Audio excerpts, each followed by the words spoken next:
क्या आप भी रोज एक ही बात को बार बार सोचते रहते हैं? क्या आपको फैसला लेने में ज्यादा वक्त लग जाता है और फिर भी लगता है कि गलती हो जाएगी?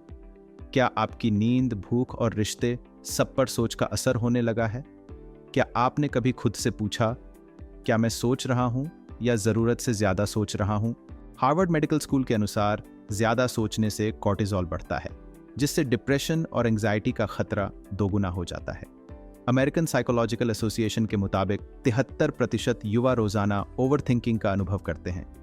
Overthinking long term memory, decision making और रिलेशनशिप सेटिस्फैक्शन तीनों को कमजोर कर सकता है। हेलो एवरीवन, मैं हूं डॉक्टर सैयद एम कादरी, एक यूएस बोर्ड सर्टिफाइड साइकियाट्रिस्ट। पिछले 20 सालों से मैं मानसिक स्वास्थ्य के क्षेत्र में काम कर रहा हूं। आज मैं आपके साथ 15 ऐसे संकेत साझा करूंगा जो ओवरथिंकिंग करने वाले लोगों के सबसे आम संकेत हैं।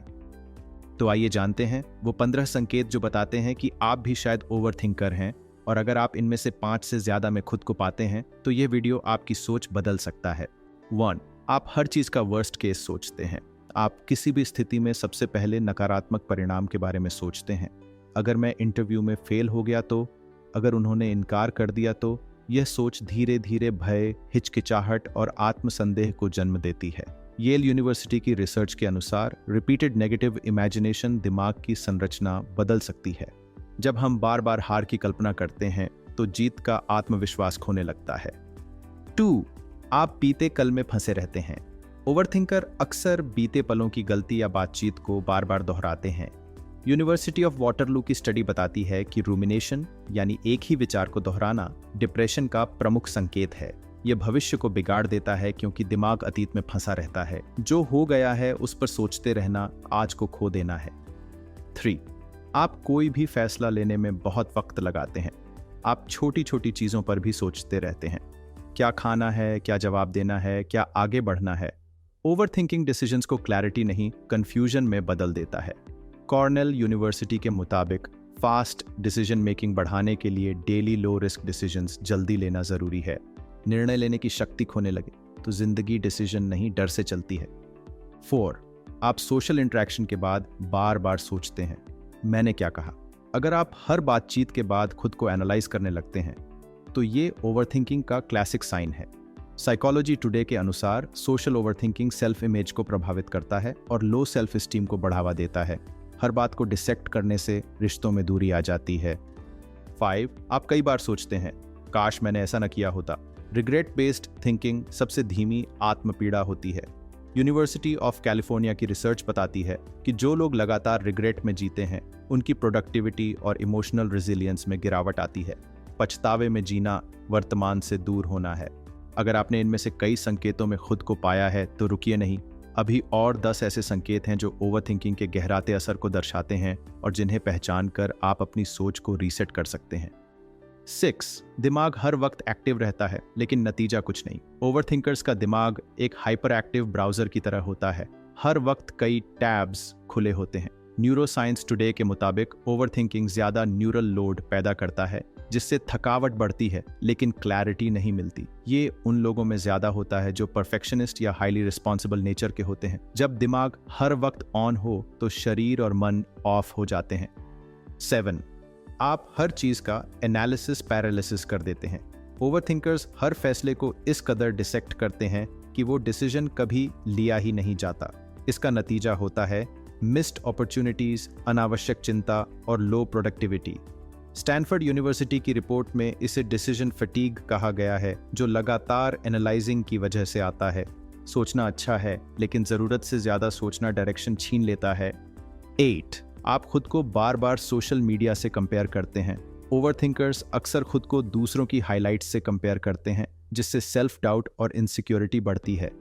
जामा साइकाइट्री की एक स्टडी बताती है कि सोशल मीडिया ओवरथिंकिंग से मूड डिसऑर्डर्स का खतरा 3 गुना तक बढ़ जाता है। दूसरों की जिंदगी देखने से पहले अपनी जिंदगी को महसूस कीजिए। 9. आप अकेले रहना पसंद करने लगते हैं क्योंकि आप सोच में थक चुके होते हैं। ओवरथिंकर्स सोशल एनर्जी खोने लगते हैं क्योंकि हर इंटरैक्शन उन्हें मेंटली ड्रेन कर देता है। ये अवॉइडेंस बिहेवियर धीरे धीरे आइसोलेशन में बदलता है। हार्वर्ड मेडिकल स्कूल के अनुसार प्रोलॉन्ग्ड ओवरथिंकिंग सोशल विथड्रॉल और लो सेरोटोनिन का कारण बनता है। कभी कभी थकावट शरीर में नहीं, सोच में होती है। 10. आप खुद को बार बार मेंटली रिहर्स करते हैं। ओवरथिंकर्स अक्सर कल्पनाओं में रिहर्सल्स करते हैं। अगर वो ये बोलेगा तो मैं ये कहूँगा, ये असुरक्षा और फ्यूचर एंग्जाइटी की निशानी है। क्लिनिकल साइकोलॉजी रिव्यू के अनुसार रिपीटेड सेल्फ रिहर्सल एंग्जाइटी को घटाने के बजाय बढ़ाता है और रियल लाइफ रिस्पॉन्स को रिजिड बना देता है। जब दिमाग रिहर्सल में उलझा रहता है तो असली परफॉर्मेंस कमजोर हो जाती है। 11. आप सोचते हैं, अगर मैंने ऐसा किया और सब बिगड़ गया तो? ओवरथिंकर्स संभावनाओं को एक्सप्लोर करने के बजाय वर्स्ट आउटकम्स को इमेजिन करते हैं।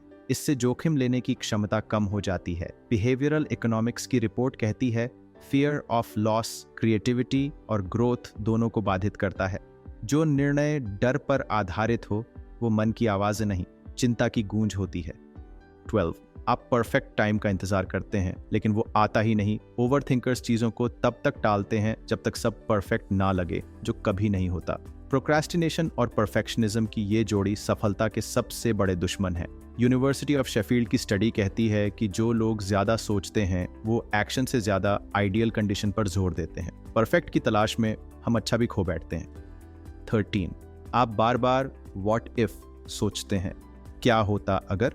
ये वाक्य ओवर थिंकिंग का गेटवे है। ऑल्टरनेट रियलिटी में जीना हमें हमारी असल जिंदगी से डिस्कनेक्ट कर देता है। साइकियाट्रिक टाइम्स के अनुसार हाइपोथेटिकल सिनेरियोस पर बार बार सोचना डिसीजन फैटीग और रिग्रेट को जन्म देता है।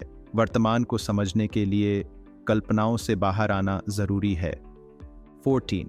आप अपनी सोच से थक जाते हैं लेकिन रुक नहीं पाते। ओवरथिंकर्स जानते हैं कि उन्हें रुकना चाहिए, लेकिन दिमाग को ब्रेक देना उन्हें अपराध जैसा लगता है। मेंटल एग्जॉस्शन का सबसे बड़ा कारण अनकंट्रोल्ड थॉट लूप्स होते हैं।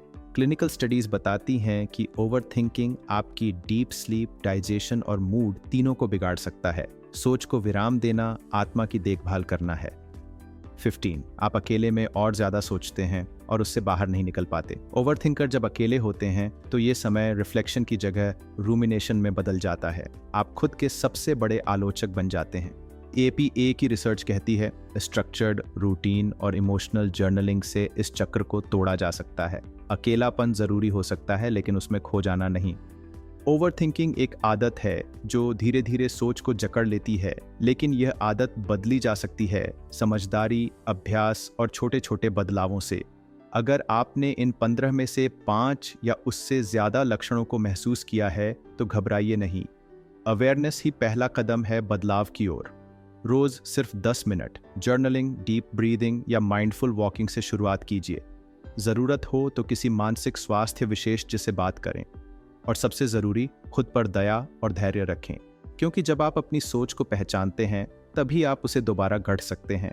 अगर ये वीडियो आपकी मदद कर रहा हो तो लाइक ज़रूर करें, किसी ऐसे इंसान से शेयर करें जो इस जाल में फंसा हो और सब्सक्राइब करें ताकि हम मिलकर और भी जिंदगियों को राहत पहुंचा सकें। आपका मन आपका सबसे गहरा साथी है, उसे दुश्मन मत बनने दीजिए।